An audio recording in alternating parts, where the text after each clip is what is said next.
prominent men, meeting in secret, who directed the course of civilization, are recorded in the writings of all people. The oldest is the Brotherhood of the Snake, also called the Brotherhood of the Dragon, and it still exists under many different names.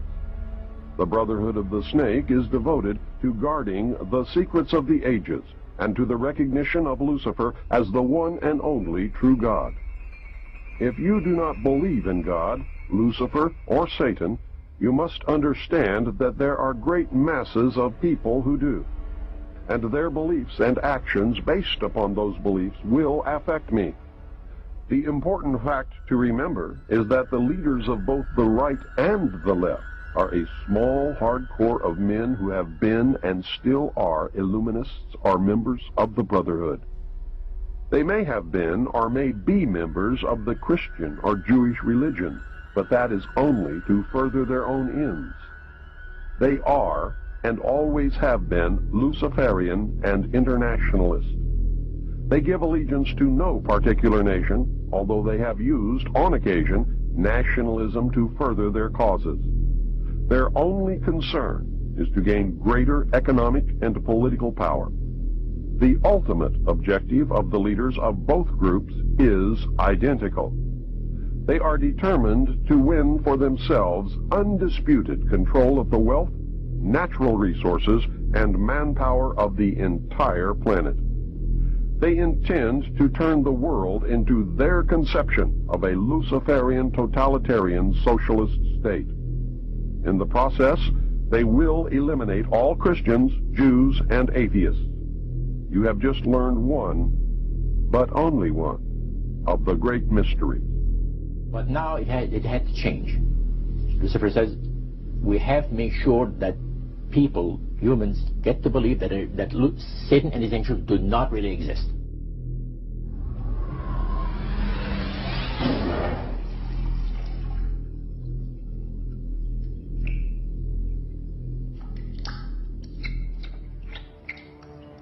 That's what they're trying to do. They're trying to disconnect us from multidimensional infinity so that we don't see the world from that perspective and therefore see through the illusion and see through the nonsense and see through the lies. And then once they've disconnected people, they then program this lower level of our consciousness with a reality that suits them. And therefore, the only information that they have to get a fix on how they see life themselves and reality in general is through the eyes and the ears. And who controls that? The Illuminati control that.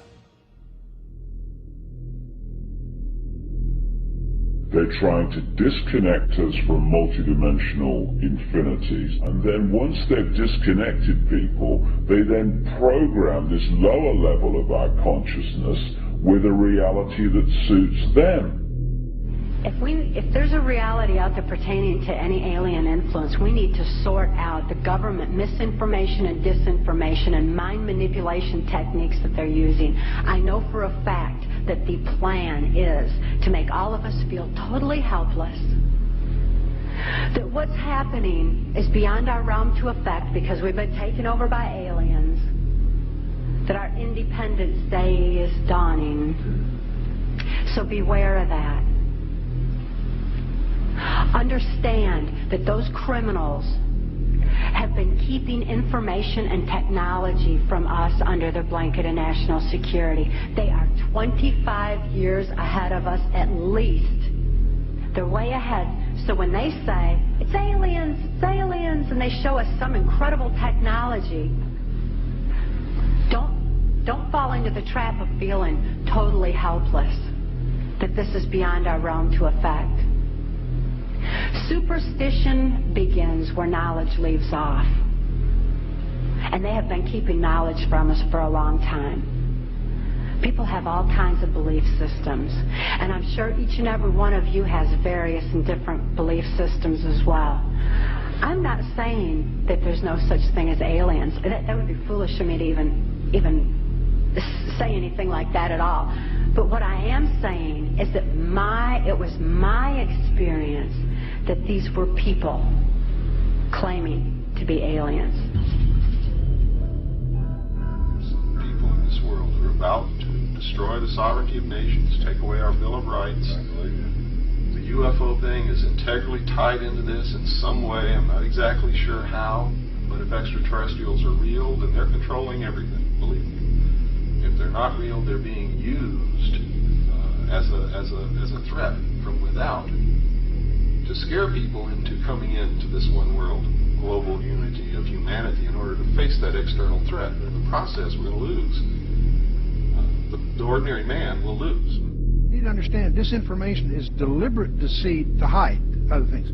And so there's so much of that. And some of it is surprisingly well-sponsored disinformation. I'm going to sum up this talk and mention an overview of the alien agenda. The alien agenda is really decimate the planet, to take the remaining human subjects as slaves, and the aliens would use this planet for their own means.